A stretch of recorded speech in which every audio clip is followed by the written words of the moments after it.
இன்னைக்கு மகாநதி சீரியல்ல காவேரியோட அக்காவும், அவங்க அம்மாவும் சேர்ந்து போய் விஜய் வீட்ல குழந்தைய வந்து அவங்க வீட்ல விடுறதுக்கு கேட்பாங்க. அப்ப விஜய் ஃபர்ஸ்ட்டு விடமாட்டேன்னு சொல்லிட்டு இருப்பான். அதுக்கப்புறம் சரி இன்னைக்கு 1 நாள் மட்டும் நான் விடுறேன். என்னாலலாம் 2 நாள்லாம் வைக்க முடியாது அப்படின்னு சொல்லிருவான்.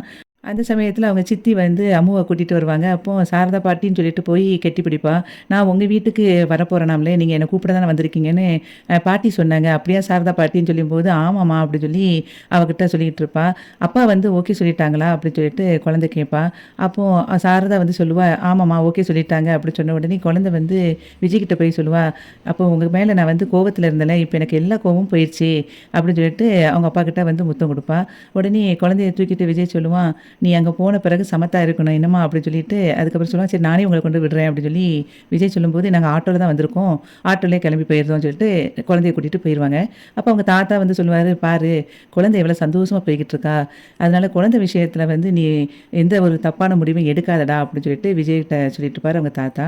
அதுக்கப்புறம் காவேரி வந்து அப்படியே சோகமா அப்படியே கிளாஸ்ல அப்படியே போயிட்டு இருப்பா. அப்ப நேரா காவேரி வந்து பிரின்சிபல் ரூமுக்கு போயிட்டு அங்க சொல்லுவா, காவேரி வந்து 2 நாளா ஸ்கூலுக்கு வரல மேடம். அவங்க அப்பா கிட்ட நான் போய் பேசினேன். ஆனா அவங்க அப்பா வந்து ஸ்கூல் மாத்த போறேன்னு சொல்றாரு. நான் எவ்வளவோ சொல்லி பார்த்துட்டேன் கேட்க மாட்டேங்கிறாரு. நீங்க எனக்காக ஒரு நிமிஷம் பேசி பாருங்களேன் அவங்க கிட்ட அப்படின்னு சொல்லும்போது, பிரின்சிபல் மேடம் சொல்லுவாங்க, "நான் என்ன பேசுறது?" அப்படின்னோனே, இல்ல மேடம். அவங்க வந்து ஒழுங்காவே பேச மாட்டேங்கிறாரு அவங்க அப்பா. என்ன கேட்டாலும் பதில் சொல்ல மாட்டேங்கிறாரு. நீங்க பேசுனீங்கன்னா, அதுக்கு பதில் ஏதாவது சொல்லுவாரு.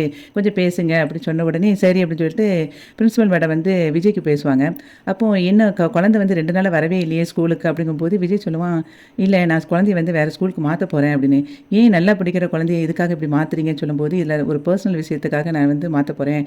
நானே வந்து 2 நாள் கழிச்சு உங்க ஸ்கூலுக்கு வந்துட்டு நான் டிசி வாங்கிக்கிறேன்" அப்படின்னு சொல்லும்போது, அவங்க எவ்வளவோ சொல்லி பார்ப்பாங்க. அத கேட்க மாட்டான் விஜய். அவங்க உடனே சரின்னு சொல்லிட்டு பிரின்சிபல் மேடம் வந்து ஃபோன வச்சுருவாங்க. காவேரி கிட்ட வந்து சொல்லுவாங்க, "இல்ல அவங்க அப்பா வந்து ஸ்கூல் மாத்த போறேன்னு தான் சொல்றாங்க." அப்படி சொல்லி சொன்ன உடனே காவேரி வந்து அப்படி சோகமா அப்படியே வீட்டுக்கு போவா.